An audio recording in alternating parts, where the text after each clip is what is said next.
তাইলে আমি যখন এই মাদক সেবনের বিরুদ্ধে কথা বলবো, যারা মাদক সেবী এদের কাছে ভালো লাগবে না খারাপ লাগবে? খারাপ লাগবে, এটাই তো স্বাভাবিক। এখন ভাই আমার সাথে শত্রুতা আমি কইরা কোনো লাভ আছে? এই কথাগুলো কি আমার না আল্লাহর? কোরআন হাদিসের নাকি আমার ব্যক্তিগত? তাহলে এই কথাগুলো বলার কারণে আমার আপনারা ওই কালা চোখ আর লাল চোখ দেখাবেন, কারণটা কি? এটা কোনো সুস্থ মস্তিষ্কের মানুষের কাজ না।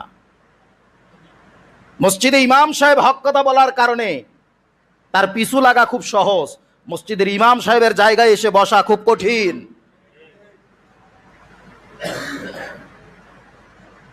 চায়ের দোকানে ঘরে বসে বসে ইমাম সাহেবের গীবত শেখায়ত চর্চা করা খুব কঠিন, খুব সহজ বিষয় এটা।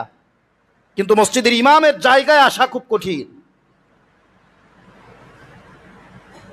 এখন আমি কথা বললে কারুর পক্ষে যাবে, কারুর বিপক্ষে যাবে, এটা স্বাভাবিক জিনিস।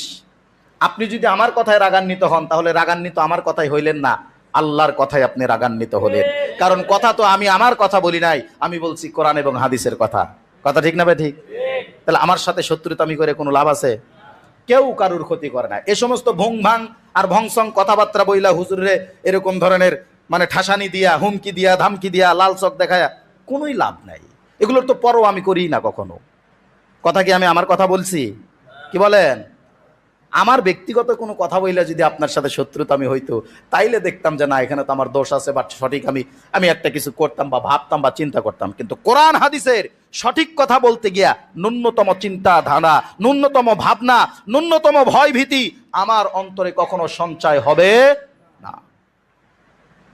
এতে করে কার ভালো লাগলো আর কার খারাপ লাগলো, সিয়ার আমার থাকলো না গেল, এটা দেখার সময় নাই। কিন্তু বর্তমান আমাদের সামাজিক ব্যবস্থাপনা দেখে মনে হয় যে কোরআন নির্দিষ্ট কিছু মানুষের জন্য নাজিল হয়েছে, নির্দিষ্ট কিছু মানুষ, সবার জন্য না। মানে ভালো কাজ, নামাজ, রোজা, হজ, যাকাত এগুলো শুধু মসজিদের ইমাম, মুয়াজ্জিন, সমাজের ভিতরে ধার্মিক মানুষ, টুপিওয়ালা, দাড়িওয়ালা যারা 5 ওয়াক্ত নামাজ পড়ে, শুধু এদের জন্যই, আর বাকি যে মানুষগুলো আছে তাদের জন্য না। বিষয়টি কেমন? যে আল্লাহ আমাকে বলছে তালাবুল ইলমি ফারিদাতুন আলা কুল্লি মুসলিম, দ্বীনি ইলম শিক্ষা করো, জ্ঞান অর্জন করো, ইলমে দ্বীনের ভিতরে থাকো, ওই আল্লাহ এই কথাটা কি শুধু আমারে বলছে নাকি আপনারও বলছিল? তাহলে আমি শিক্ষা অপরাধী হয়ে গেছি, ঠিক না? আমি শিক্ষা অপরাধী হয়ে গেছি।